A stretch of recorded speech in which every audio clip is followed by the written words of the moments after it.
அருட்பெருஞ்சோதி அருட்பெருஞ்சோதி தனிப்பெரும் கருணை அருட்பெருஞ்சோதி. எல்லா உயிர்களும் இன்புற்று வாழ்க, வள்ளல் மலரடி வாழ்க வாழ்க, கொல்லா விரதம் குவளை எல்லாம் ஓங்குக, நல்லோர் நினைத்த நலம் பெறுக, நன்றி நினைத்த எல்லோரும் வாழ்க இசைந்து. உலக மக்களே, அறிவார்ந்த அன்பர்களே, ஆண்மநேய ஒருமைப்பாடுடைய அன்பர்களே, வல்லப்பம்ம நமக்கு அருளிய திருவுற்பாவிலிருந்து அருட்பெருஞ்சோதி ஆண்டவருடைய திருவிளையாடலை பார்த்து கொண்டிருக்கிறோம். இந்த பிரபஞ்சம் தோன்றிய காலத்திலிருந்தே சமயங்களும் மதங்களும் மார்க்கங்களும் தோன்றி மக்களை வழிபட செய்து விட்டார்கள். அதுக்கேற்ற ஆலயங்களை அமைத்து வழிபாட்டு முறைகளை அமைத்து மக்களை வழிபட செய்து விட்டார்கள். சைவ சமயத்தினுடைய தலைவர்கள், வைஷ்ணவ சமயத்தினுடைய தலைவர்கள், இப்படி எல்லா சமயத்தினுடைய தலைவர்களும் எல்லாம் சேர்ந்து அவர்களுக்கு தலைவர்களை எல்லாம் உருவகப்படுத்தி இப்படிதான் இறைவன் இருப்பான் என்று சொல்லி ஒவ்வொரு சமயத்தில் இருந்தவர்களும் உருவகப்படுத்தி பல வழிகளிலே மக்களை வழிபட செய்து விட்டார்கள். ஒவ்வொரு யுகத்துக்கும் ஆயுள் உண்டு. கிரேத யுகம், திரேத யுகம், துவார யுகம், கலியுகம், ஒவ்வொரு யுகத்துக்கும் ஆயுள் உண்டு. கிரேத யுகத்துக்கு 17,28,000 வருடங்கள், திரேத யுகத்துக்கு 12,96,000 வருடங்கள், துவாபர யுகத்துக்கு 8,64,000 வருடங்கள், கலியுகத்திற்கு 5,000 வருடங்கள். இப்படி ஒவ்வொரு யுகத்துக்கும் வருடங்கள் உண்டு. அந்த வருடங்கள் முடிந்தவுடனே அந்த யுகம் முடிந்துவிடும். அந்த யுகத்திலே இருந்த சைவ சமய தலைவர்கள், வைஷ்ணவ சமய தலைவர்களும் சேர்ந்துருவாங்க. அதுக்கு அப்புறம் மறுபடியும் அவதாரம் எடுப்பாங்க அடுத்த யுகத்துக்கு. அப்போ அவங்களுக்கும் ஆயுள் உண்டு. அப்போ சமயங்களுக்கு உருவாக்கியவர்களுக்கும் ஆயுள் உண்டு. சமயங்கள், மதங்கள், மார்க்கங்களுக்கு ஆயுள் உண்டு. அப்போ அது முடிஞ்ச உடனே அடுத்த யுகம் ஒளி யுகம். இப்போ நம்ம ஒளி யுகத்தில் இருந்துட்டு இருக்கோம், சுத்த சன்மார்க்க காலத்தில் இருந்துகிட்டு இருக்கோம். அப்போ இந்த காலத்துக்கு உலக மக்களுக்கு ஒரு ஆன்மீக வழி வேண்டும், ஆன்மீக பாதை. அது சமரசமாக இருக்க வேண்டும். உலக மக்கள் அனைவரும் சமரசமாக வாழ வேண்டும், இன்புற்று வாழ வேண்டும். அப்போ அதுக்குன்னு ஒரு மார்க்கம் வேணும். அப்போ அருட்பெருஞ்சாண்டவர் சமரச சுத்த சன்மார்க்கத்தை நிறுவி அதை தன் மகன் கையில் கொடுத்து உலக மக்களுக்கு தெரியப்படுத்த வேண்டும். உலக மக்களை எல்லாம் சுத்த சன்மார்க்கத்தில் சேர்க்க வேண்டும். உலக மக்கள் எல்லாம் இன்புற்று வாழ வேண்டும், ஒத்த கருத்தோடு வாழ வேண்டும். இந்த நிலையை உலக மக்களுக்கு தெரியப்படுத்துவதற்காக தன்னுடைய செல்வ பிள்ளையை இந்த பூலோகத்திற்கு ஒரு தாயின் வழியாக வருவிக்க செய்தார் அருட்பெருஞ்சோதி ஆண்டவர். ஆண்ட சன்மார்க்கம் அணிபெற என்னைத்தான் ஈன்று அமுதளித்த இனிய நற்றாயே என்று கூறுவார் நமது பிள்ளை பெருமானவர்கள் அருட்பெருஞ்சோதி அகவலிலே கூறுவார். அதே போன்று அகத்தை கருத்து புறத்தை வெளுத்திருந்த உலக அனைவரையும் சகத்தை திருத்தி சன்மார்க்கத்தை அடைவித்திட அவரும் இகத்தை பரத்தை பெற்று வாழ்ந்து மகிழ்ந்திடுவதற்கென்றே என்னை உகத்தே இறைவன் வருவிக்க உற்றேன். உகத்தே என்பது இந்த கலியுகத்தினுடைய கடைசி கட்டம். யுகம் என்பது, உகத்தே என்பது யுகம். அப்ப இந்த கலியுகத்தினுடைய கடைசி திருவிளையாடல், அருட்பெருஞ்சாண்டவருடைய கடைசி திருவிளையாடல் 1823 ஆண்டு தொடங்குகிறது. 1823 ஆண்டு தொடங்கி 5/10/1823 அன்று தனது மகனை இந்த பூலோகத்திற்கு வருவிக்க செய்தார் அருட்பெருஞ்சோதி ஆண்டவர். அப்போ நம்ம பிள்ளை பெருமானவர்கள் இந்த பூலோகத்திலே ஒரு தாயின் வயிற்றிலே 10 மாதம் இருந்து கொண்டிருக்கிறார். அந்த வயிற்றிலே கருவறையிலே இருக்கும்போது அந்த 10 மாதமும் அங்கே என்ன திருவிளையாடல் நடந்தது என்பதை திருவெற்பாவிலே இருந்து நாம் பார்த்து கொண்டிருக்கிறோம். தாயின் கருவறையில் இருக்கும்போது கருவறை இருட்டாக என்று தன் தந்தையிடம் கூறும்போது அருட்பெருஞ்சாண்டவர் அங்கே போய் ஒளி காட்டுகிறார், மகனை மகிழ்விக்கிறார். மகன் பசி என்று கருவறையில் இருந்து சொல்லும் பொழுது அங்கே சென்று அருளமுதம் கொடுக்கிறார்.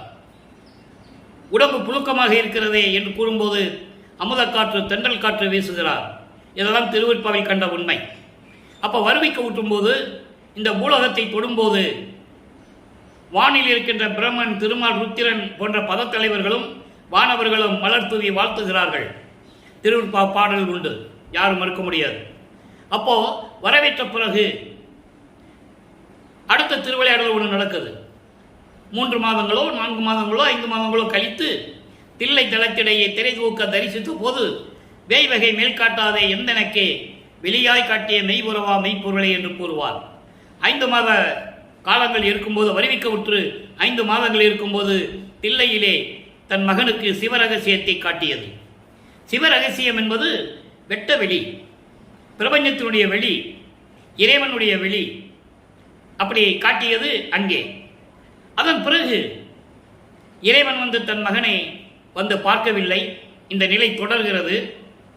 வருவிக்கப்பட்ட ஆண்டிலிருந்து 8 ஆண்டுகள் வரையிலும் பிள்ளைப்பெருமான் அவர்கள் சென்னையிலே இருக்கும்போது அவருடைய நிலை என்னவென்று அவருக்கே தெரியாது.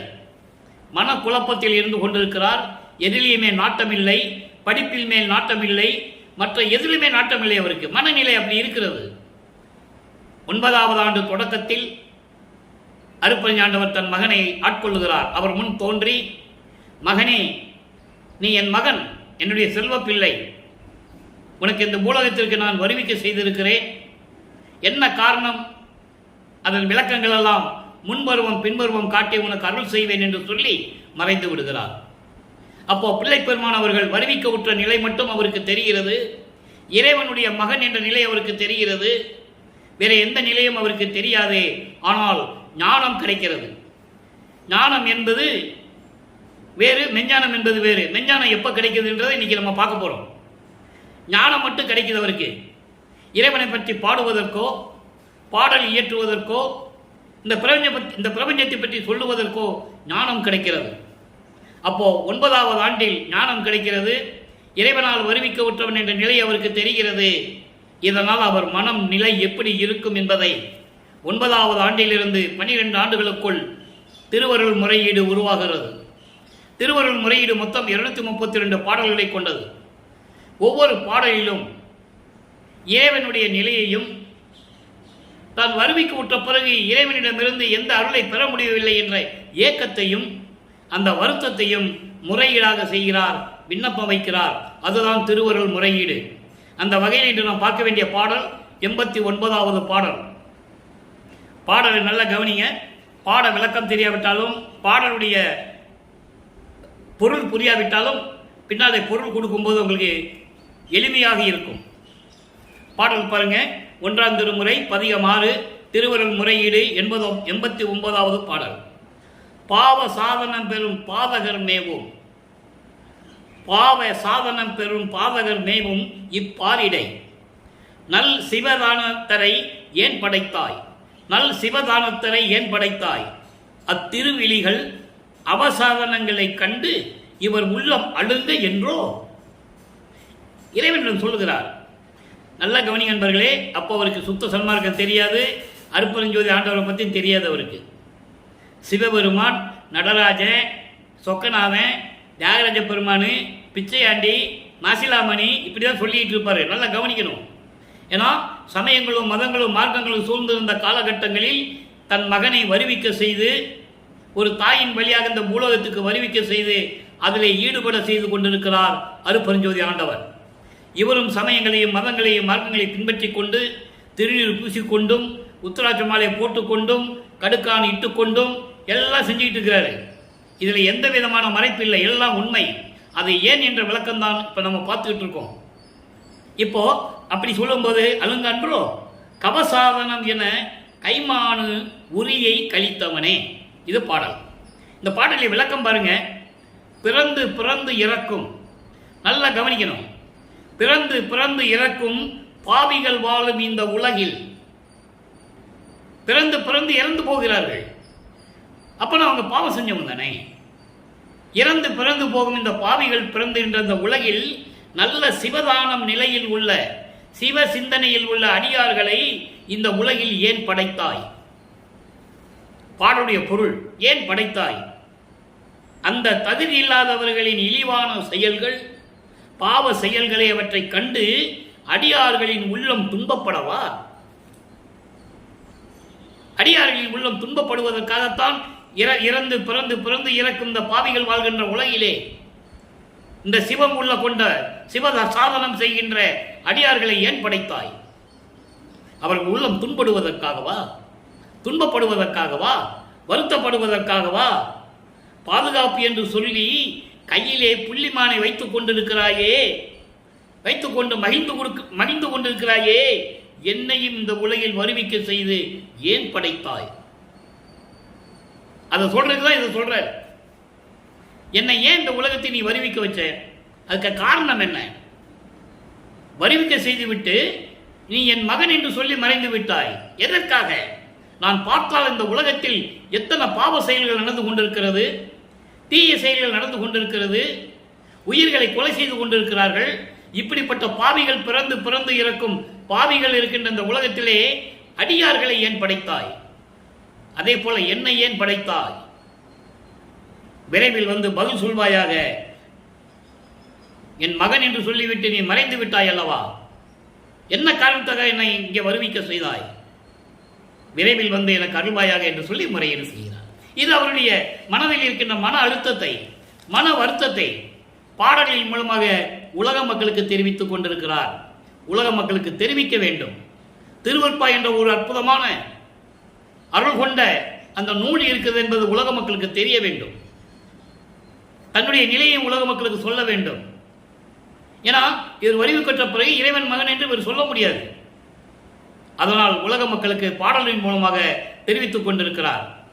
இப்போ நிலைகள் மாறுகிறது. 13வது ஆண்டில் அடி எடுத்து வைக்கிறார். அப்போ அவரை திருவொற்றியூருக்கு போக வேண்டும் என்று அவர் மனம் தள்ளுகிறது, உந்துகிறது. இறைவன் அவர் உள்ளத்தை தூண்டி விடுகிறார், மனதை தூண்டி விடுகிறார். இவன் போகணும், திருவொற்றியூருக்கு போகணும். ஏன்னா அங்கதானே எல்லாமே நடக்கணும். அதனால 13வது ஆண்டு அங்கே போகிறார். போய் அங்கே அபராதத்து ஆற்றாமை என்ற ஒரு பதிகம் உருவாகிறது. 10 பாடல்கள், இதுவரை 7 பாடல்கள் நம்ம பார்த்துருக்கோம். இன்னைக்கு 8வது பாடல். அபராதத்து ஆற்றாமை என்பது தன்னுடைய செயலை சகித்துக் கொள்ள முடியாத நிலையில் இருக்கும்போது இறைவனிடம் சொல்லுவது. தன்னுடைய நிலையை அவராலேயே சகித்துக் கொள்ள முடியவில்லை. அந்த நிலையை இறைவனிடம் சொல்லுவது. நீ எனக்கு தண்டனை கொடுப்பியா, அபராதம் போடுவியா, என்ன வேணா நீ பண்ணிக்கோ, அதெல்லாம் எனக்கு தெரியாது, எல்லாம் உன் செயல் என்று சொல்ல வேண்டும். அப்ப இறைவனிடம் சொல்லுகிறார், வைதிலேன் வணங்கா திகழ்வர் தம்மை வஞ்சனேன் நின் அடியார்பால் எய்திலேன். அதாவது வைதிலேன் வணங்கா திகழ்பவர் தம்மை, உன்னை வணங்காதவர்களை நான் ஏன் என்று கேட்க கூட என்னால் முடியவில்லை. ஏன் இறைவனை வணங்காமல் இருக்கிறீர்கள், இறைவனை வணங்குங்கள் என்று அவர்களை நான் திட்ட முடியவில்லை. வைவது என்பது திட்டுவது, கேட்பது. ஏன் கூட என்னால் கேட்க முடியல. அந்த நிலையில் இருக்கிறேன் நான். அதோடு மட்டுமல்ல, வஞ்சனேன் நின் அடியார் பால் எய்திலேன். இந்த வஞ்ச மன்னம் உடையவன், இந்த வஞ்சகன் உன்னுடைய அடியார்களை கூட நான் அடைந்து அவர்களோடு இருக்க முடியவில்லை, உன் அடியார்களோடு சேர முடியவில்லை. காரணம் என்ன? என்னை சேர்க்க மாட்டேங்கிறான். யார் இவன், யாருன்னே தெரியல அப்படின்னு சொல்லி என்னை சேர்க்க மாட்டேன்றான். அதனால விளக்கங்கள்லாம் பின்னால் வருது. அதுக்காக தான் ஒவ்வொரு பாடலின் மூலமாக விளக்கங்களை உங்களுக்கு இறைவன் அருளால் கூறிக்கொண்டிருக்கிறேன். அவருடைய நிலையை அவரால் சகிக்க முடியல. அந்த நிலை இருக்கும்போது அடியார்கள், உன்னுடைய அடியார்களோடு என்னை சேர்க்க மாட்டேன்றான். பேய் என் ஏழை என்ன, பேய் என்ன ஏன் சொல்றாருன்னா, பேய் போன்றவன் சொல்றாரு. ஏன்னா அப்படி தெரு தெருவா அலைஞ்சிக்கிட்டு இருக்கேன்னு சொல்றாரு.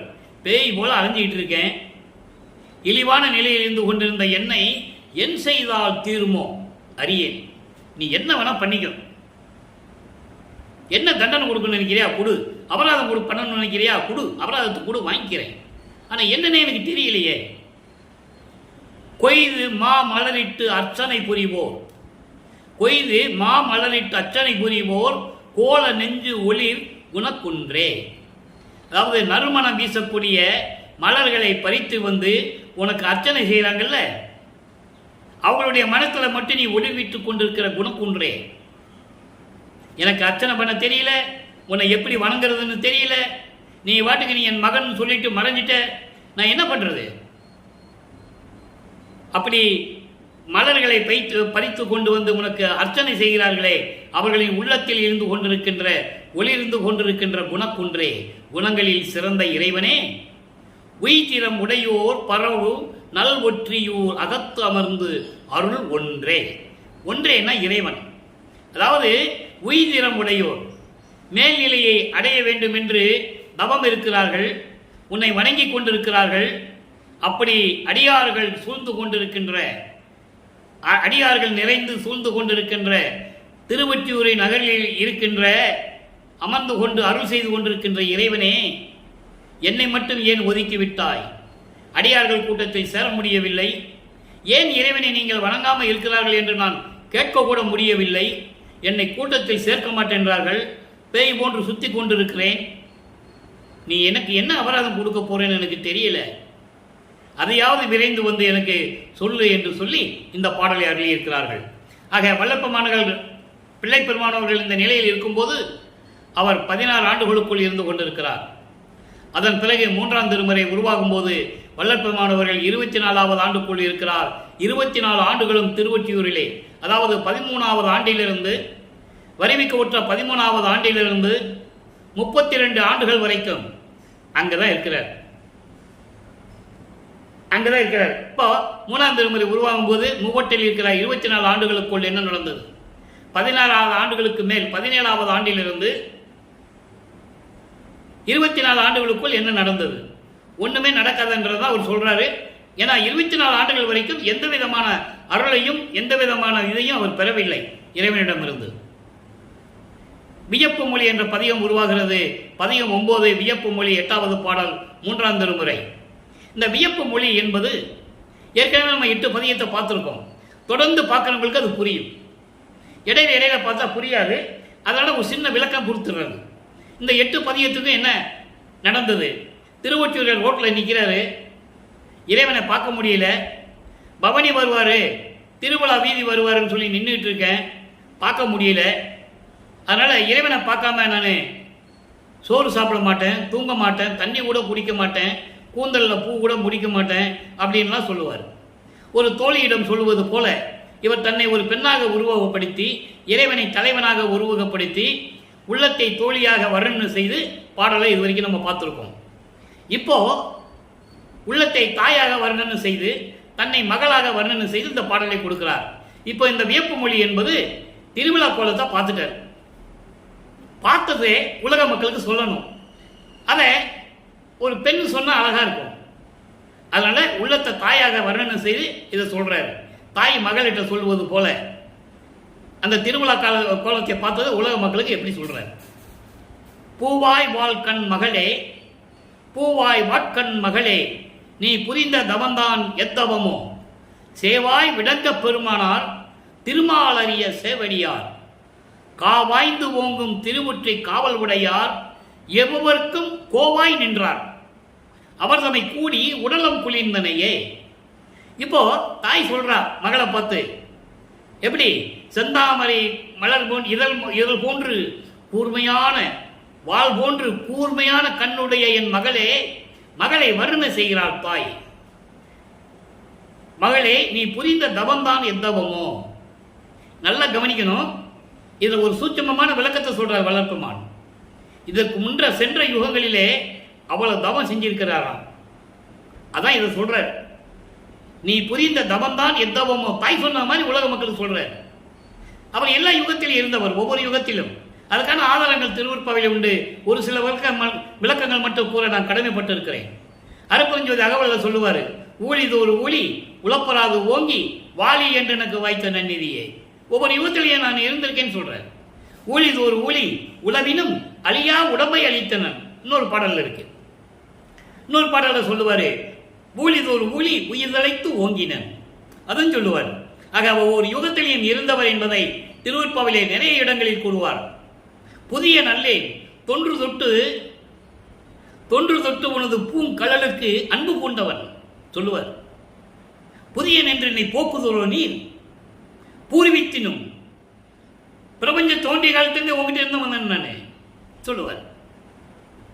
ஏனாவான் எனினும் யான் அம்மை என்னின் அடியன் என்று சொல்லுவார். அப்படிலாம் இருந்திருக்கிறார் அவர்.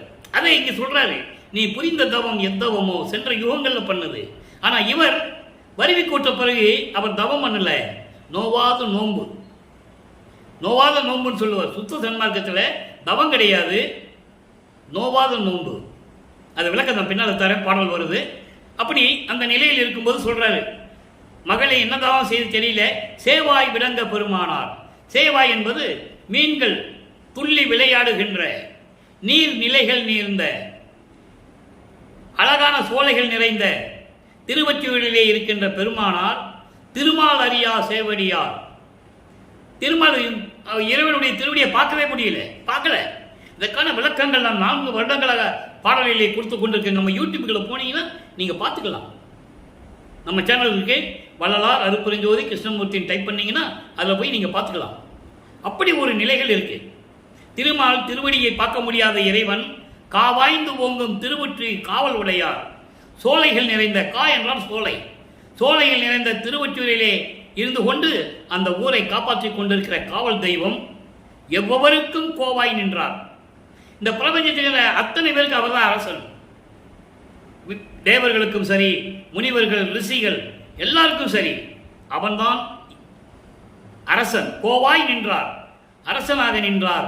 அவரை பார்த்து, அவருடைய திருவிழா கோலத்தை பார்த்து உன் உள்ளமும் உடலும் குளிர்ந்தனையே என்று தாய் மகளிடம் சொல்லுகிறது போல உலக மக்களுக்கு சொல்லுகிறார். எப்படி?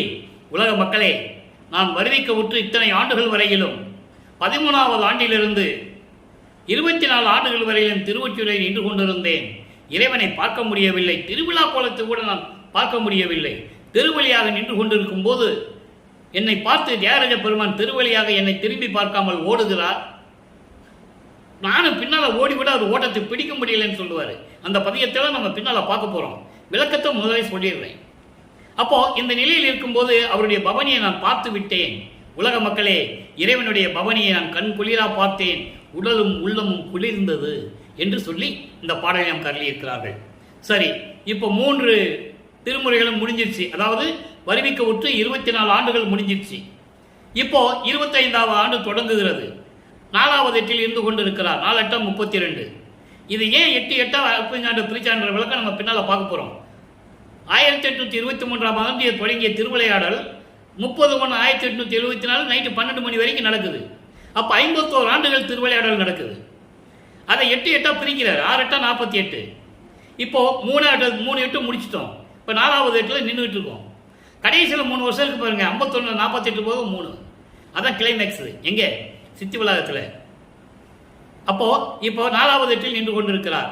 25 ஆண்டுகள் ஆகிறது வருவிக்க உற்று. இப்போ இவர் திருவொற்றியூருக்கு போகலை. நல்லா கவனிக்கணும். கோபம் வந்துருச்சு அவருக்கு. அப்ப மேல கோபம்.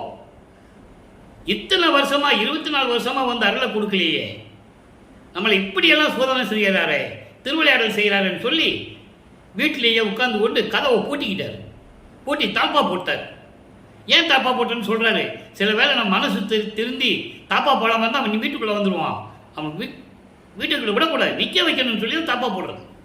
தெருவில் நிற்கட்டும், வரட்டும், பார்க்கலாம். அந்த உறுதியோடு நின்று கொண்டிருக்கிறார். அற்புதமான நிகழ்வுகள். இந்த திருவிளையாடலை நினைச்சிங்கன்னா அவ்வளோ அற்புதமாக இருக்கும். இந்த பிரபஞ்சம் தோன்றிய காலத்திலிருந்து எத்தனையோ திருவிளையாடல் சொன்னாங்க. யார் யாரோ பிறந்தது திருவிளையாடல் சொன்னாங்க. எப்படியோ நடந்ததெல்லாம் திருவிளையாடல் சொன்னாங்க. இப்போ 202 வருஷங்கள் தான் ஆகுது இந்த திருவிளையாடல் நடந்து. இதை மக்களிடையே யாரும் சொல்லலையே. சொல்லதுனால மக்களுக்கு தெரியல, இல்லைன்னா அவங்களுக்கு தெரிஞ்சிருக்கும். அப்போ என்ன திருவிளையாடல் நடக்குது? இப்போ வருவிக்க உற்று 25 ஆண்டுகள் தொடக்கத்தில் இருந்து கொண்டிருக்கிறார். 27வது ஆண்டில் ஒரு அற்புதமான திருவிளையாடல். தனக்கோடி அம்மையாரை திருமாங்கல்யம் பூட்டி, அந்த அம்மாவுக்கு திருமாங்கல்யம் பூட்டி, அதாவது தாலி கட்டி அந்த அம்மாவுக்கு மோட்ச வீட்டை காட்டி விமோசனத்தை கொடுத்தது. இது ஒரு அற்புதமான ஒரு திருவிளையாடல் நடந்து கொண்டிருந்தது. அப்போ அந்த திருமணத்தின் போது பிரம்மன், திருமால், ருத்திரன் போன்ற பதத்தலைவர்களும் வானவர்கள் எல்லாம் வந்து வீற்றிருக்கிறார்கள். மனுஷங்களுக்கு தெரியாது, மனித பிரிவுகளுக்கு தெரியுமா? அதனால தான் பாட்டில் சொல்றார்.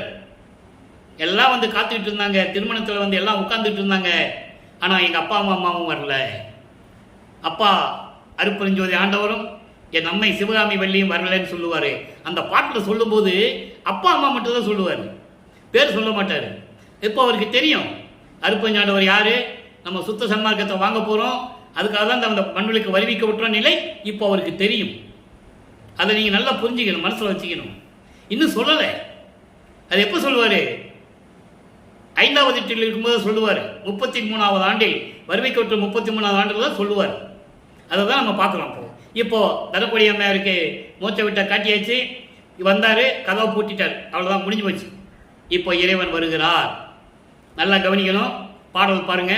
அருட்பிரகாச மாலை 14வது பாடல். கல்மயமும் கனிவிக்கும் திருவடிகள் வருந்த கடைப்புலையேன் இருக்கும் இடம் தேடி அலைந்து. இவரை வீட்டுக்குள்ள இருந்துட்டார்ல. இப்போ இறைவன் வர்றார். நடந்து தொல்மயமாம் இரவினிடை கதவு திறப்பித்து, நல்லா கவனிக்கணும், திறப்பித்து அண்டர்லைன், இவர் பூட்டிட்டாரு, அப்ப இறைவன் திறக்கணும். சாவி இருந்தா சாவியை போட்டு திறந்துடலாம், இவர் உள்ள தாழ்பால போட்டாரு, சாவியும் போட முடியாது. அப்போ இறைவனுடைய அருளால் கையை காட்டுறாரு, தாழ்பா நகருது. எத்தனையோ நீங்க சினிமாவில் பார்த்துருப்பீங்க, அதை அப்படியே படமா பிடிச்சி காட்டியிருக்கார் வள்ளல் பெருமான். திறப்பித்து துணிந்து அழைத்து, உரிமையோடு அழைத்து, என் கைதனிலே தூய ஒன்றை அளித்து. 100 பாட்டுலையும் அப்படிதான் சொல்லுவாருங்க. அற்புதமாக 100 பாட்டு வெளிப்படையாக சொல்லவே மாட்டார், சூட்சமாக சொல்லுவார். அந்த சூட்சமுடைய விளக்கத்தை 6ஆம் திருமுறையில் சொல்லுவார். அதை தான் இந்த வள்ளலார் ஊழியன், இந்த அடியன் உங்களுக்கு நான் சொல்லிட்டு இருக்கேன். ஒன்று கொடுத்தார் என்னன்றதை நம்ம இப்போ பாடலில் பார்க்க போகிறோம். இப்போ ஒன்று கொடுத்தார்னு மட்டும் நினச்சிக்கங்க. ஒன்று கொடுத்தார் வன்மயமில்லா மனத்தால் வாழ்க என உரைத்த மாமனின் திருவருளின் வன்மையை என் என்பேன். தன்மயமே சின்மயமே பொன்னம்பலத்தே இன்ப தனிநடம் செய்து ஆளுகின்ற தத்துவ பேரொழியே. இது பாடல். இப்போ இந்த பாடலுடைய விளக்கம் பாருங்க. கல் மனதை கூட இரக்கமே இல்லாத, தயவே இல்லாத, உயிர் இரக்கமே இல்லாத கல் போன்று இறுகிய மனத்தை கூட கனிய வைக்கக்கூடிய, உருக வைக்கக்கூடிய, நெகிழ வைக்கக்கூடிய உன் திருவடிகள் இருக்கே, அது வருந்தும்படி தெருவிலே மண்ணிலே காலும் முள்ளும் குத்தி வருந்தும்படி, கால் வலிக்க வருந்தும்படி இந்த அடியேன் இருக்கும் இடத்தை தேடி அலைந்து, எப்படி சொல்ற பாருங்க, தேடி அலைந்து நடந்து வந்து, ஆள் நடமாட்டமே இல்லாத தொல்மயமா, தொல்மயம் நடு ராத்திரி நடு நிசி, யாருமே ஆள் நடமாட்டம் இல்லாத அந்த இரவிலை கதவை திறப்பித்து, எல்லாமே இரவுல தான் நடக்குது, நல்லா கவனிக்கணும் நீங்க. ஆள் நடமாட்டம் இல்லாத இரவை விட்டு வந்து வீட்டை கதவை திறந்து துணிந்து அழைத்து, உரிமையோடு வா மகனே என்று அழைத்து, அதான் துணிந்து அழைத்து என்று சொல்லுகிறார். உரிமையோடு வா மகனே என்று என்னை அழைத்து, என் கைதனிலே தூய ஒன்றை கொடுத்து அளித்து, ஒரு புனிதமான அருள் கொடையை கொடுத்து. என்ன அருள் கொடை பின்னால பார்க்க போறோம். இப்ப அருள் கொடை மட்டும் தான் சொல்ல முடியும். அருள் கொடை கொடுத்து வன்மயமில்லாத மனத்தால் வாழ்க. மகனே, உன்னை ரொம்ப துன்புறுத்திட்டம்பா, நீ ரொம்ப வருத்தப்பட்டு அலைஞ்சிட்ட, போதுண்டா சாமி, எந்த வஞ்சகமும் நீ வச்சிக்காத மனசுல. நான் நல்லதுக்கு தானே செஞ்சேன், நீ எல்லாம் தெரியணுட்டு தானே செஞ்சேன், இதெல்லாம் நீ உலக மக்களுக்கு நீ சொல்லணும் இல்லை, அதுக்காக தானே இந்த திருவிளையாடல் நடத்தினேன், உனக்கு தெரியும்ல. அதனால் வன்மயமில்லா மனத்தால் வாழ்க, இந்த பூலோகத்தில் நீ வாழ்வாயாக என்று உரைத்து, மாமனின் திருவருளின் வன்மையை என் என்பேன். உன்னுடைய அற்புதமான இந்த திருவிளையாடலுடைய தன்மையை நான் என்னவென்று சொல்லுவது. வாழ்கன்னு சொல்லிட்டு அவர் போயிட்டாரு. இப்ப அங்க இவர் போகணும், இங்க போகணும். எப்ப போறாரு, எப்படி போறாரு சொல்லணும்ல. தத்துவங்கள் அனைத்தையும் தனித்தனியாக கடந்தேன், தத்துவாதீத நிலையில் சித்தியல் முழுதும் தெரிந்தேன், அவை மேல் சிவநிலை தெரிந்திட சென்றேன். அருப்பெருஞ்சோதி அட்டகம் 7வது பாடலில் இருக்கும். இப்போ அந்த நிலையை இங்கே 6ஆம் திருமுறை வரும்போது நம்ம பார்க்க போகிறோம். இப்போ என்ன பண்ணாரு, ஒரு அருள் கொடையை கொடுத்து, மகனே உன்னை ரொம்ப நான் துன்புறுத்திட்டேன், உன் மனசு ரொம்ப கஷ்டப்பட்டுருச்சு, உன்னை அள வச்சிருக்கேன், உன்னை குழம்பு வச்சிருக்கேன் மகனே, கவலைப்படாத. எதுக்காக செஞ்சேன், என் மகன் நல்லா இருக்கணும் தானே, இந்த சமயங்களையும் மதங்களையும் கடந்து நீ வரணும்னு தானே. நீ சரியை கிரி யோகம் என்ற 12 நிலைகளையும் நீ கடந்து விட்டாய். 13வது நிலையிலிருந்து நீ வர வேண்டும், திரையோதச நிலை. அதான் ஞான சரியை, ஞான சரியை, ஞான கிரியை, ஞான யோகம், ஞானத்தில் ஞானம். அதான் கடவுள் நிலை அறிந்த அம்மையமாதல். முதல்ல ஏம சித்தியை வாங்குறாரு, அதுக்கப்புறம் சுத்த சன்மார்க்கத்தை வாங்கணும். சுத்த சன்மார்க்கத்தை வாங்கின பிறகுதான் சாகா கல்வி. சாகா கல்வி முடிஞ்ச பிறகுதான் இந்த தத்துவங்களை ஜெயிச்சு போகணும். அப்போ சுத்த சன்மார்க்கம் சாகா கல்வி எங்க போய் கத்துக்கணும், அங்க போகணும். திருச்சிற்றம்பலம் சிவஞான வெளிக்கு போகணும். வானவர்களுக்கு முன்னால, தேவர்களுக்கு முன்னால மகனுக்கு அவர் சொல்லிக் கொடுக்கணும். எல்லாம் அவங்க பார்க்கணும். பாட்டில் இருக்கு, எல்லாம் முறைச்சி பல்ல கடிச்சிட்டு பார்த்துட்டு இருக்காங்க. நமக்கெல்லாம் தெரியாது, இவங்களுக்கு மட்டும் தெரியும். சுத்த சன்மார்க்கம் பிரபஞ்சம் தோன்றிய காலத்தில் நமக்கு தெரியாம போச்சு. பிரம்மன் திருமணம்லாம் பல்ல கடிச்சிட்டு இருக்கிறாங்க கோபத்துல, யாருக்கு தெரியாது சுத்த சன்மார்க்கம். அப்போ அந்த நிலையில் இருக்கும்போது 4ஆம் திருமுறை இப்போ முடிவடைகிறது. அருளை கொடுத்துட்டாரு. என்ன அருள்னு சொல்லலை, ஒரு அருள் கொடையை கொடுக்கிறார். இப்போ 6ஆம் திருமுறை உருவாகிறது. வல்லப்பெருமானவர்கள் 5வது எட்டில் இருந்து கொண்டிருக்கிறார். ஐயட்ட 40, 33வது ஆண்டு தொடங்கி 40 ஆண்டுகளுக்குள் என்ன நடந்தது? நல்லா கவனிங்க. பரிகளத்தே திரு அமுதம் படைத்து உணவே பணித்தீர். பரிகளம்னா நூல் விளக்கம். நீங்க தமிழ் அகராதி எடுத்துக்கிட்டீங்கன்னா பரிகளம்னா சமைக்கிற பாத்திரம்னு பொருள். நல்லா கவனிக்கணும். பரிகளம்னா என்ன? சமைக்கிற பாத்திரம். இங்க அப்படியே அர்த்தம் எடுத்து கொள்ளக்கூடாது. இது பரிகளம் என்பது சமரச சுத்த சன்மார்க்கம், அருள் அமுதம். அந்த சமரச சுத்த சன்மார்க்கத்தை பெற்றால்தான் அந்த அருள் அமுதம் கிடைக்கும். சமரச சுத்த சன்மார்க்கத்தை பெற்றுக்கொண்டு அருள் அமுதத்தை நீ உண்ண வேண்டும் என்று நீ கட்டளையிட்டீர். வல்லப்பெருமான் அவர்கள் உணவே உண்டதில்லை. அது உலகியல்ல பல கதைகள் பல விவரங்கள்லாம் சொல்லுவாங்க. அதை வல்லப்பெருமானே சொல்றார் பாட்டில். இப்படியெல்லாம் சொல்லுவாங்க. ஆனால் நான் உண்ட உணவெல்லாம் அமுதமாயிற்றுன்னு சொல்லுவார். ஏன் அதை சொன்னார்ன்றதை நீங்கள் புரிஞ்சுக்கணும். அப்போ அவருக்கு தெரியாது. உலகியலில் பார்க்குறவங்களுக்கு அதனால் ஏற்பட்ட சொந்தம் இருக்கே, வருவிக்க விட்டதனால் ஏற்பட்ட சொந்தங்கள், அம்மாவோ அண்ணனோ அக்காவோ யாரோ அந்த சொந்தங்கள் உருவாக்குச்சில்ல. அவங்க வீட்டில் சாப்பிடுன்னு சொல்லும்போது இவர் முடியாதுன்னு சொல்ல முடியாது, நான் இறைவன் பிள்ளைன்னு சொல்லவும் முடியாது. அப்போ சாப்பிட்ற மாதிரியாவது சாப்பிடணும். சாப்பிடுவார். அவங்க சரி பிள்ளை சாப்பிட்றான் அப்படின்னு சந்தோஷப்படுவாங்க. அந்த சாப்பாடு உள்ளே போகும்போது அமுதமாக மாறிடும். அதை சொல்கிறார் பாட்டில், நான் உண்ட உணவெல்லாம் அமுதமாயிற்று தெரியுமா உலக மக்களே என்று சொல்லுவார். பாடல் உண்டு. அன்பர்களை இங்கே சொல்லக்கூடிய விளக்கங்கள் அத்தனையுமே கற்பனை அல்ல, கதை அல்ல. திருவிற்பாவில் பாட்டில் என்ன வல்லப்பெருமான் நமது இறைவன் சொன்னாரோ அதை தான் சொல்லிட்டு இருக்கேன். எல்லா புராணங்களும் காவியங்களும் யாரோ எப்பவோ நடந்ததை யாரோ சொல்லி யாரோ எழுதியிருப்பார்கள். ஆனால் திருவருப்பம் அப்படி இல்லை, இறைவனே எழுதியது. அதான் திருவருப்பனுடைய சிறப்பு. அதை நீங்கள் புரிஞ்சுக்கணும். அப்போ அந்த நேரத்தில் சொல்றாரு, சமரச சுத்த சன்மார்க்கத்தை பெற்றுக்கொண்டு நீ அருள் அமுதம் உண்ணுவாயாக என்று சொல்லி என்னை கட்டளையிட்டீர். நானும் பணித்த பின்னை இப்படியெல்லாம் கட்டளையிட்ட பிறகு என்னுடைய பக்குவம் பார்க்கின்றீர். மறுபடியும் என்ன தகுதி இருக்கா இவனுக்கு இல்லை சோதனை போட்டு பார்த்துட்டு இருக்க. எந்த விதத்தில் நியாயம்? நீ மூலகத்திலிருந்து வர சொன்ன தத்துவங்கள்லாம் கடந்து நான் வந்துட்டேன். இப்பெல்லாம் கொடுத்த பிறகு மறுபடியும் பக்குவம் பார்க்கிறீர். இவன் தகுதியானவனா, திறமையாக செய்வானா, நம்ம கொடுத்த அருளை முறையாக பயன்படுத்துவானான்னு யோசிக்கிற. ஏன் இதை சொல்றாருன்னு நீங்க புரிஞ்சுக்கணும். ஏற்கனவே பிரம்மன், திருமால், ருத்திரன் இவங்க 5 தலைவர்களை படைத்து 5 தொழில்களை படைத்ததுக்கு என்ன ஆச்சு? சமயங்களை உருவாக்கினான். ருத்திரன் என்ன பண்ணா? சைவ சமயத்தை உருவாக்கிட்டான். பிரம்மனும் திருமால் என்ன பண்ணாங்க? வைஷ்ணவ சமயத்தை உருவிட்டாங்க. சூரியன் என்ன பண்ணா? சௌரம் சமயத்தை உருவாக்கிட்டான். சிவனால் உருவாக்கப்பட்ட முருகன் கௌபால சமயத்தை உருவாக்கிட்டான். காணாபத்தியம், பிள்ளையாரு, இப்படி பல சமயங்கள் உருவாக்கி விட்டன.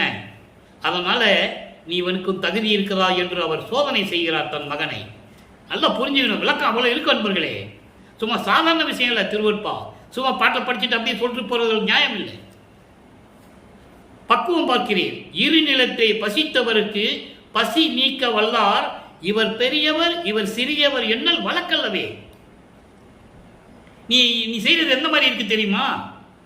இந்த பூலகத்தில் பசி தீக்கிறாங்களே பெரியவங்க, அவங்களுக்கு திறமை இருக்கு.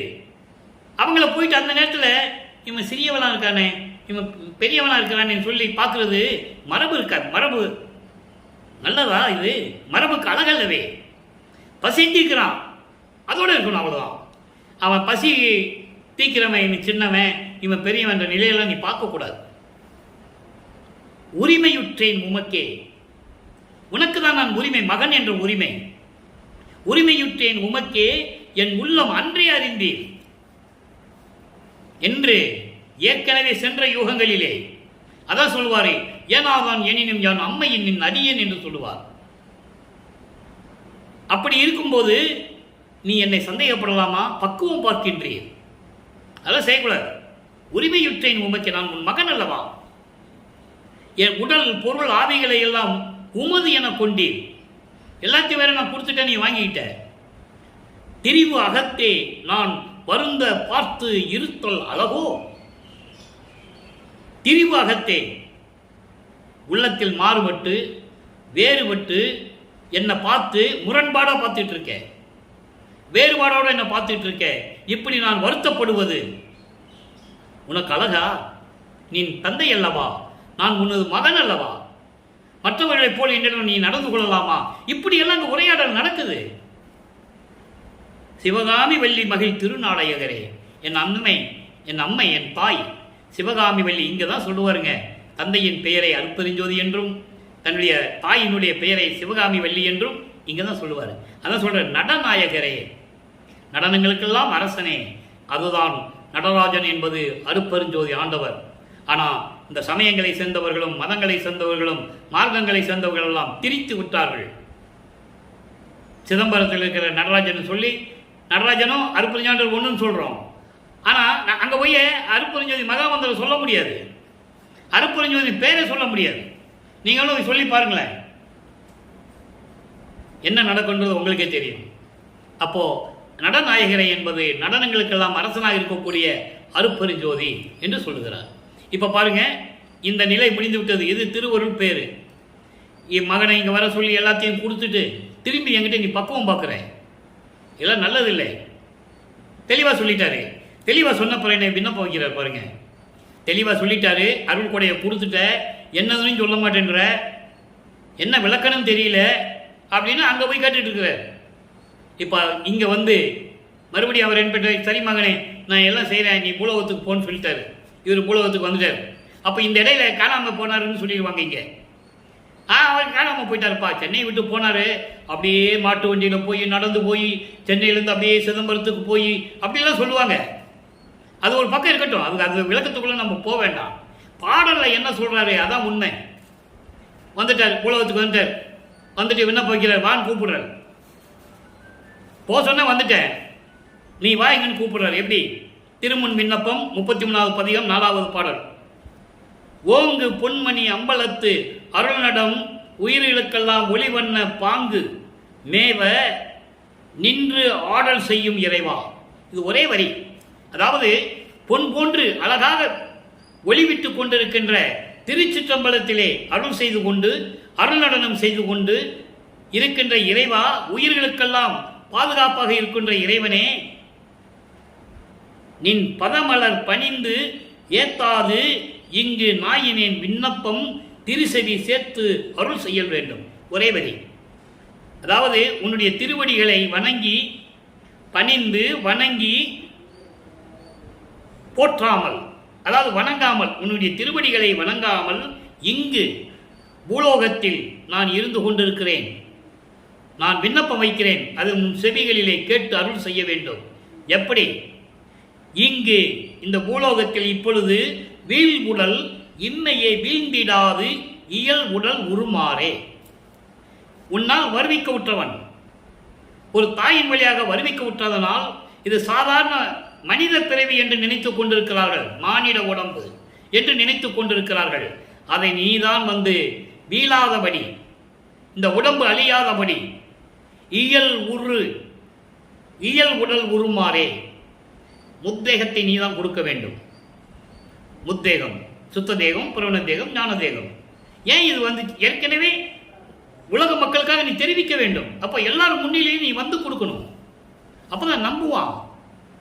ஏற்கனவே இதான நிலையில் ஓடிக்கிட்டு இருக்கு. ஒரு தாயின் வழியாக வருவிக்க விட்டதுனால என்ன சொல்றாங்க? பிறந்தாரு. ஆரம்பத்திலிருந்து சொல்லிட்டு இருக்காங்க. ஒரு ஆளும் கூட அவர் வருவிக்க விட்டோன்னு சொல்லவே இல்லை. முதல் மாணாக்கர் என்று சொல்லப்படுவைய வேலாயுதம் அவர்களும் சொல்லல, அவதரித்தாருன்னு சொல்லுவார். அது பிறகு பேசினவங்க எல்லாம் பிறந்தாரு. ராமையா பிள்ளைக்கு 6வது மனைக்கு சின்னைமையாருக்கு 5வது மகனாக பிறந்தாரு. இவர் ஒரு இடத்துல கூட சொல்ல மாட்டார், வருவிக்க உற்றவன் தான் சொல்லுவார். வருவிக்க உற்றவனுக்கு பிறப்பு இறப்பு இல்லை, கடவுள் நிலையில் இருந்து கொண்டிருக்கின்றவன். அவதரிப்பவன் பிறக்க வேண்டும், அடுத்த அவதாரம் எடுக்கணும்னு அவன் இறக்கணும், இறந்தால்தான் பிறக்க முடியும். அதற்கு ஆதாரங்கள் திருமாலுடைய 10 அவதாரங்கள்: மச்ச, கூர்ம, வராக, வாமன, நரசிம்ம, பரசுராம, ராம, பலராம, கிருஷ்ண, 9 அவதாரங்கள். அதுக்கு அயகிரி அவதாரம் அது முடிஞ்சிச்சு. அதனுடைய விளக்கம் சுத்த சன்மார்க்கத்தில் தெரியும்னு நமது இறைவன் வல்லப்பமான் சொல்றாரு.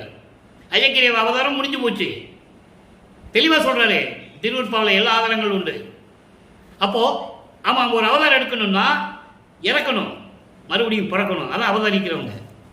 ஆக இப்படி நிலையிலிருந்து கொண்டு வீழாத உடல் எனக்கு கொடுக்கணும்னு கேட்டாரா? இப்போ அவர் வந்து கொடுக்கணும்ல, பூலகத்துக்கு போக சொல்லிட்டாரு, வந்துட்டாரு. வந்த பிறகு இதெல்லாம் சொல்லியாச்சு, கொடுக்கணும்ல, வராரு. 34 இறை எளிமையை வியத்தல். இறைவனிட்டு பெற்ற அந்த அருளை எளிமையாக சொல்லுவது. 4வது பாடல். ஆர் நீ என்று எதிர் வினவில் விடை கொடுக்க தெரியாத அறிவிலி என் பொருட்டாக அன்று வந்து எந்தனக்கே ஏர் நீடும் பெரும்பொருள் ஒன்று ஈந்து மகிழ்ந்து ஆண்டீர். நல்லா கவனிங்க. அதாவது நான் தெருவழியா போயிட்டு இருக்கேன், யாருப்பா நீ கேட்கிறவங்க கிட்ட பதில் சொல்ல முடியல, என்னால சொல்ல முடியாது. நான் சின்னையாமையாருக்கு ராமையா பிள்ளைக்கு பிறந்தேன்னு சொல்ல முடியாது, இறைவனால் வருவிக்க விட்டோன்னு சொல்ல முடியாது. நல்லா கவனிக்கணும் நீங்க. அதனால நான் தெருவில் நடந்து போயிட்டு இருக்கேன், எதுக்கு வர்றவங்க நீ யாருப்பா அப்படின்னு கேட்டா என்னால் பதில் சொல்ல முடியல. இதுவும் சொல்ல முடியாது, அதுவும் சொல்ல முடியாது. நல்லா புரியுதா உங்களுக்கு? ராமையா பிள்ளைக்கும் சின்னையம்மாவுக்கும் நான் பையனும் சொல்ல முடியாது, ஏன்னா இவர் 7 நாள் வருவிக்க விட்டோன்னு அவருக்கு தெரியும். இறைவன் பிள்ளைன்னு சொல்ல முடியாது, நம்ப மாட்டாங்கல்ல. அப்போ இந்த எதிர யார் வந்து நீ யாருன்னு கேட்டா என்னால் பதில் சொல்ல முடியல. அந்த நிலையில இருக்கும்போது என்னையும் ஒரு பொருட்டாக நினைத்து, ஐயோ மகன் துன்பப்படுகிறானே, பதில் சொல்ல முடியாமல் இருக்கிறானே, அவன் யாரு பிள்ளைனே அவனால் சொல்ல முடியலையே. இந்த நிலையை மாற்றுவதற்காக அன்று என் முன்னால் ஆண்டு அருளி எந்தனக்கே ஏர் நீடும் பெரும் பொருள் ஒன்று கொடுத்து, மகனே நீ என்னால் வருவிக்க விட்டவன் என்று சொல்லி அந்த நிலையை ஒன்று கொடுத்து மகிழ்ந்து ஆண்டீர். அதான் அருட்பிரகாச மலையில் சொல்றாரா, ஒன்று கொடுத்தேன்னு சொல்றாரா. 9வது ஆண்டில் ஆட்கொண்டாய். அப்புறம் அன்னைக்கு ஒரு நாள் வந்து ஒரு பொருளை கொடுத்தேன். என்ன பொருளே? பார் நீட திருவருளாம் அருட்பெருஞ்சோதி அளித்தீர். உலகத்திலேயே இந்த பிரபஞ்சத்திலேயே உயர்ந்த அருள் நிறைந்த பொருளான அருட்பெருஞ்சோதியை அளித்தீர். அப்போ ஒன்று என்னது? அருட்பெருஞ்சோதி. அருட்பெருஞ்சோதியை வாங்கிட்டார், சரியா? சுத்த சம்மகத்தை வாங்கியாச்சு. சுத்த சம்மகத்தை வாங்கினாலும் அங்கே போக முடியும். ஏன்? சமயங்களும் மதங்களும் மார்க்கங்கள் எல்லாம் நீக்கணும், அதில் இருக்கிற நெறிகளை நீக்கணும், பற்றுகளை நீக்கணும், சங்கற்ப விகற்பங்களை நீக்கணும். திண்ணூர் பூசக்கூடாது, கடுக்காம் போட்டிருக்கக்கூடாது, உத்தரச்ச மலையை போட்டிருக்கக்கூடாது, வெள்ளாடு அணியணும், முக்காடு போடணும். அப்படிப்பட்டு தான் அங்கே போக முடியும். அதை முடிச்சுட்டு தான் தனப்பொடி அமெரிக்க தாலி கட்டிட்டு எல்லா வேலையும் முடிச்சுட்டு வெள்ளாடை அணிந்து போகிறாரு. அதை பாட்டில் சொல்கிறாரு, யாரும் மறுக்க முடியாது. எல்லாம் திருவிற்பால் ஆதாரம் இருக்குது, ஆதாரங்களை தூக்கி காட்ட முடியும், என்னால் விளக்கி சொல்ல முடியும். அப்போ அந்த நிலையில் இருக்கும்போது சொல்கிறாரு, இப்போ அன்னைக்கு நீ கொடுத்துட்டு போயிட்டா, ஒன்று கொடுத்துட்டு போயிட்டா கையில், என்னை யாருன்னு கேட்குறவங்களுக்கு என்னால் பதில் சொல்ல முடியல, மனம் இறங்கி வந்து என்னை ஆட்கொண்டு கையில் கொடுத்துட்டு போயிட்டேன். இப்போ பார்நீட திருவருளாம் அருட்பெருஞ்சோதி அளித்தீர், பகரும் எல்லா வல்ல சித்தி பண்புறவும் செய்தீர். சித்திகள் என்று சொல்லக்கூடிய எல்லா அருள் சித்திகளையும் எனக்கு கொடுத்துட்டீரு. அப்படின்னா என்ன அர்த்தம்? எல்லாம் அதில் அடங்கிடுச்சு.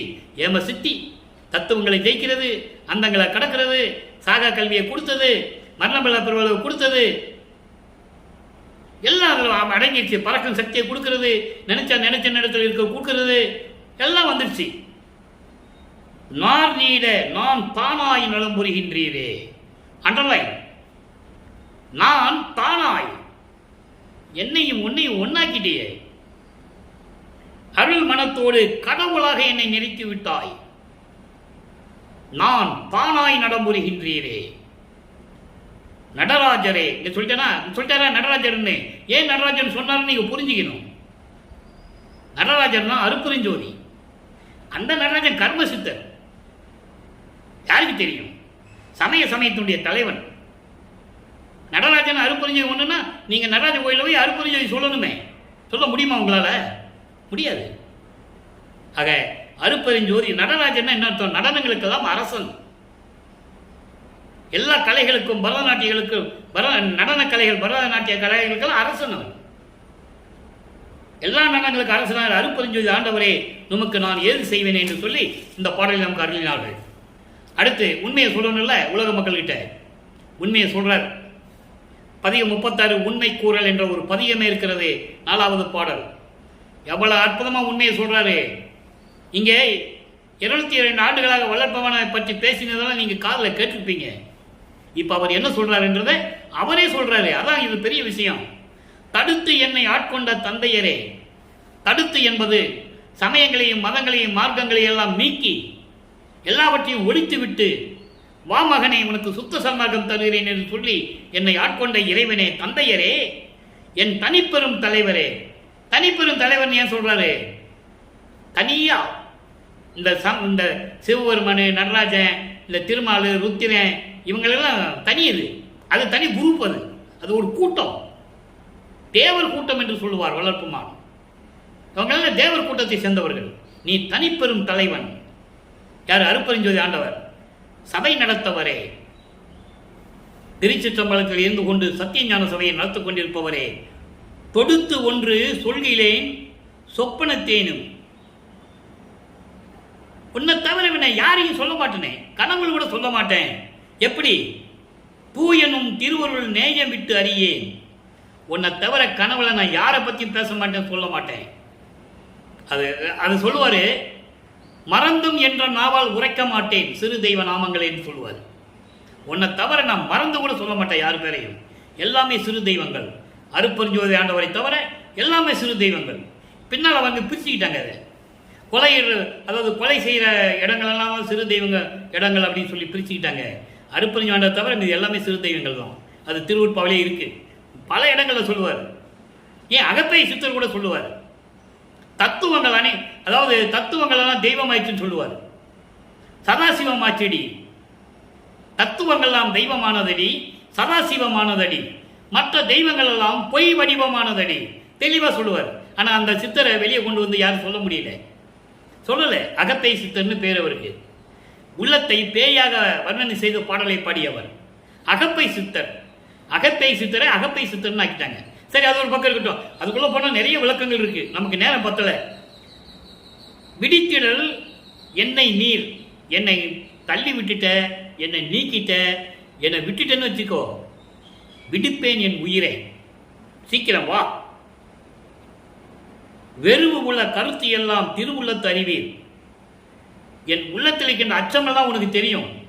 என்னாகுமோ ஏதாகுமோ, மறுபடியும் நீ ஏதாவது திருவிளையாடல் செஞ்சு ஏதாவது பண்ணிடுவையா, இந்த பயம் எனக்கு இருக்கு. அது உனக்கு மட்டும்தான் தெரியும். உனக்கு எனக்கு மட்டும்தான் தெரியும். நீ யாருன்னு எனக்கு தெரியும், நான் யாருன்னு உனக்கு தெரியும். அதனால சீக்கிரம் வா. அடுத்து இனி பாயிலில் படுக்கவும் மாட்டேன். நல்லா கவனிங்க. இவர் என்ன சொல்றாருன்னா, இனிமேல் நான் பாயில படுக்க மாட்டேன்னு சொல்லுவார். அவர் பாயில படுக்க மாட்டேன்னு ஏன் சொன்னார்னா, உறங்க மாட்டேன்னு சொல்லுவார், தூங்க மாட்டேன். அடுத்த பாடலில் சொல்லுவார், தூக்கத்தை கெடுத்தவன் நீன்னு சொல்லுவார். அற்புதமாக இருக்கும். அப்போ இனிமேல் நான் ஏன்னா தூங்கக்கூடாது, இறைவன் தூங்கக்கூடாது. தூக்கம், பசி எது இருக்கக்கூடாது அவருக்கு. அதான் சொல்லுவார், நான் பசித்தது போதெல்லாம் தான் பசித்ததாகி எனக்கு அருளமுதம் கொடுத்தாருன்னு சொல்லுவார். அற்புதமான இடங்கள்லாம் இருக்கு திருவருட்பாவில். வல்லப்பெருமான் அப்படி நிலையில் இருந்து கொண்டிருந்தவர். 202 வருஷம் அவரை துறவி சாமியாரு கல்யாணம் பண்ணி விட்டுட்டு வந்துட்டாரு, தெருவில் வந்துட்டாரு, அதில் வந்துட்டாரு, இப்படி வந்துட்டாரு, இப்படி தான் பேசுனாங்க. தவறு. அவர் இறைவன் நிலையில் இருக்கின்றவர். அருட்பெருஞ்சோதியில் இதுவும் ஆணை என்று சொல்லி இந்த பாடலை அருளியிருக்கிறார்கள். அடுத்து பாருங்க, வரம்பில் வியப்பு. வரம்பில் வியப்பு என்பது, வரம் என்பது அருளை பெறுவது. இந்த அருளை பெற்றதில் என்ன வியப்பு இருக்கு? 4வது பாடல் பதிகம் 38. பால் வகை ஆணோ பெண்களோ இருமை பாலதோ பால் உரா அதுவோ. நல்லா கவனிக்கணும். இறைவன் எப்படிப்பட்ட இறைவன் யாருக்குமே தெரியாது. ஆனா பெண்ணா, இல்ல ஆணும் பெண்ணும் கலந்ததா, இல்லை ரெண்டுமே இல்லாத அலியா. அதான் சொல்ற பால் உரா அதுவோ. அதுவோன்னு என்ன? அலிவகை. பெண்ணு இல்லை ஆணு இல்லை, பெண்ணும் ஆணும் கலந்ததா, இல்லை அலிவகையை சேர்ந்ததான்னு சொல்லி ஒன்னா இரண்டா என்று எண்ணி எண்ணி இயற்கையோ ஆதியோ இயல்போ இதுக்கு மேலே ஏதாவது இருக்கும்னு சொல்லி இந்த வேதங்கள்லாம் புலம்பிக்கிட்டு இருக்கான். அதான் சொல்றாரு, ஒன்றோ இரண்டோ அது இயற்கையோ ஆதியில் இயல்போ மேல் வகையதோ என மறை முடிகள் விளம்பிட விளங்கும் ஓர் தலைவன். வேதங்கள் அழுகுது. ரிக்வேதம், யசுர்வேதம், சாமவேதம், அதர்வன வேதம். அவங்க யாருமே இறைவனை பார்க்க முடியல. ரிக்வேதம் என்ன சொல்லுது? இந்திரனை வழிபடுது. யசுர்வேதம் என்ன சொல்லுது? பொதுவான ஒரு வழிபாடு, உருவங்களை வச்சு வேள்வை வச்சு வளர்த்துக்கோ, நீ என்ன மாதிரி சொல்லிக்கோ சொல்லுது. சாமவேதம் நாக தேவதைகள் சிறு தேவதைகளை வழிபட சொல்லுது. அதர்வன வேதம் பிரம்மனை வழிபட சொல்லுது. இவங்க யாருமே இறைவனை வழிபட முடியவில்லை. அதான் இங்க சொல்ற வேதங்கள் சொல்லுதான். அப்படிப்பட்ட ஒரு தலைவன். இறைவன் ஆணாக இருப்பானா பெண்ணாக இருப்பானா? இல்லை ஆணும் பெண்ணும் கலந்து இருப்பானா, இல்லை எதுவுமே இல்லாத அலி வகையை சேர்ந்தவனா இருப்பானா, இல்லை வேற ஏதாவது இருக்குமோ மேல் வகையோ என்று மாமறைகள் புலம்பிட விளம்பிட விளங்கும் ஓர் தலைவன் மால்வகை மனத்தேன் உலக்குடில் புகுந்தான். அப்படிப்பட்ட ஒரு தலைவன் மாயையிலும் மயங்களில் இருந்து கொண்டிருந்த என் உள்ளத்தில் புகுந்து கொண்டு இருக்கின்ற இறைவன் என் உள்ளத்தில் புகுந்தான், அவனை யார் தடுக்க முடியும் என்று சொல்லுகிறார். அடுத்து ஒரே ஒரு விளக்கான்பர்களே, பதியம் 39 சொல்லிட்டாரா? இப்ப உள்ளம் புகுந்து இறைவன் உள்ளம் புகுந்ததை சொல்லுகிறார். எப்படி உள்ளம் புகுந்த திறம் வியத்தல். 4வது பாடல், தடையறியா தகையதாய் தன்னகர் இல்லாதவாய் தத்துவங்கள் அனைத்துக்கும் தாரகமாய் அவைக்கு விடையறியா தனி முதலாய் விளங்கும் வெளிநடுவே விளங்குகின்ற சத்திய மாமேடையில் அமர்ந்த. சத்திய மாமேடை என்பது சுத்த சன்மார்க்க வெளி, அதுதான் சுத்த சிவஞான வெளி, அதுதான் 16வது நிலை. சரியை கிரியை யோகம் 12 நிலைகளை கடந்து ஞான சரியை ஞான கிரியை ஞானத்தில் யோகம் ஞானத்தில் ஞானம், அதான் கடவுள் நிலை 5 அம்மையமாதல். அந்த நிலையில் இருக்கின்ற இறைவன் தடையறியா திருவடுகள் சிவந்திட வந்து, அங்க அருள்பிரகாச மாலையில சொன்னார்ல, அதை இங்க சொல்றாரு. நடந்து வந்த கதவை திறந்து வந்தாருன்னு சொல்றோம்ல, அதை இங்கேயும் சொல்றாரு. இது சுத்த சன்மார்க்கத்தை பெற்ற பிறகு அருப்பஞ்சோதி ஆண்டவர் இறைவன் என்று சொன்ன பிறகு இதை சொல்றாரு. சிவந்திட வந்து எனது நலிவு அனைத்தையும் தவிர்த்து அருளி ஞான அமுது அளித்தாய். மெஞ்ஞானத்தை கொடுத்துட்டார். கொடுத்த பிறகு இவ்வளவு கொடை போதாதா என் அரசே, அடியேன் குடிசையிலும் கோணாத குலவி நுழைந்தனையே, மனக்கூசாம எந்த விதமான சங்கடமும் இல்லாம என் குடிசையில மட்டும் புகழ என் உள்ளத்திலும் புகுந்து விட்டாய் என்று சொல்லுகிறார். எதை குறித்து சொல்கிறாரே? சித்தி விழாவும் குடிசையை நினைச்சு சொல்றாரு. இன்னும் விளக்கங்கள் நிறைய இருக்கு. இப்ப இந்த பாடலுடைய விளக்கம் கொஞ்சம் சீக்கிரமா முடிக்கிறேன், டைம் ஆயிடுச்சு. அதாவது தடையறியா தகையதையார், எந்த சமயங்களும் மதங்களும் மார்க்கங்களும் ஜாதிகளும் இல்லாத அந்த தடைகள் இல்லாத இருக்கின்ற இறைவன், சாதியும் மதமும் சமயமும் காணா ஆதி அனாதையாம் அருப்பெருஞ்சோதி, சாதியும் மதமும் சமயமும் பொய்யென ஆதியில் உணர்த்திய அருப்பெருஞ்சோதி. எல்லாமே பொய் பொய் என்று சொல்வார் ஞான சரியிலே. சாதியும் மதமும் பொய்யே என்று சொல்வார். அப்படிப்பட்ட இறைவன், தன்னகர் இல்லாத இறைவன், தத்துவங்கள் அனைத்துக்கும் தாரக மந்திரமாய் மூல காரணமாய் இருந்து கொண்டிருக்கின்ற இறைவன். 36 தத்துவங்கள், 60 தத்துவிகள், 96 அங்கலன் சொல்லுவாரு அகவல்ல. அப்படிப்பட்ட இறைவன் விடையறியா தனி முதலாய் விளங்கும் வெளிநடுவே. யாருக்கும் பதிலே தெரியாது, விடை தெரியாது, பதில் தெரியாது. அப்படிப்பட்ட வெளியிலே இருந்து கொண்டிருக்கின்ற இறைவன் நடையறியா திருவடிகள், நடந்து பார்க்கக்கூடியாத திருவடிகள். இறைவன் பறந்து கொண்டிருக்கிறவன் தானே, நடந்து வருவதில்லை. மகனை சமாதானப்படுத்துவதற்காக தெருவழியாக நடந்து வந்து கால் சிவப்ப நடந்து வந்து எனது துன்பங்களை எல்லாம் நீக்கி தவித்தருளி விஞ்ஞானம் கொடுத்தான். கொடுத்த கொடையெல்லாம் போதாதா அரசே, அதெல்லாம் போதாதா, என் உள்ளம் என்னும் குடிசையிலும் நான் இருக்கும் குடிசையிலும் நுழைந்தனையே என்று சொல்லி இந்த பாடலை நமக்கு அருளியிருக்கிறார்கள். ஆக அன்பர்களே, இறைவனுடைய இன்றைய திருவிளையாடலை நாம் பார்த்து விட்டோம். ஒவ்வொரு பாடலின் மூலமாக படிப்படியாக எப்படியெல்லாம் இறைவன் வந்து தன் மகனுக்கு அருளி கொண்டிருக்கிறார், எப்படியெல்லாம் தன் மகனை கடவுள் நிலைக்கு மாற்றிக் கொண்டிருக்கிறார் என்ற திருவிளையாடல்களை நாம் பார்த்து கொண்டிருக்கிறோம். எனவே நீங்களும் சுத்த சன்மார்க்கத்தில் இணைந்து கொலையும் புலையும் தவிர்த்து இறைவனை வணங்கி இறைவனுடைய அருளையும் செல்வங்களை எல்லாம் பெற்றுக்கொண்டு இந்த வையகத்திலே வாழ்வாங்கு வாழ வேண்டும் என்று இறைவனுடைய தயவோடையும் கருணையோடையும் வாழ்த்து விடைபெறுகிறேன். இந்த வள்ளலார் ஊழியன். மீண்டும் நாளை சந்திப்போம். நன்றி, வணக்கம். அருட்பெருஞ்சோதி அருட்பெருஞ்சோதி தனிப்பெருங்கருணை அருட்பெருஞ்சோதி. அருட்பெருஞ்சோதி ஆண்டவருடைய திருவிளையாடல் நாளையும் தொடரும்.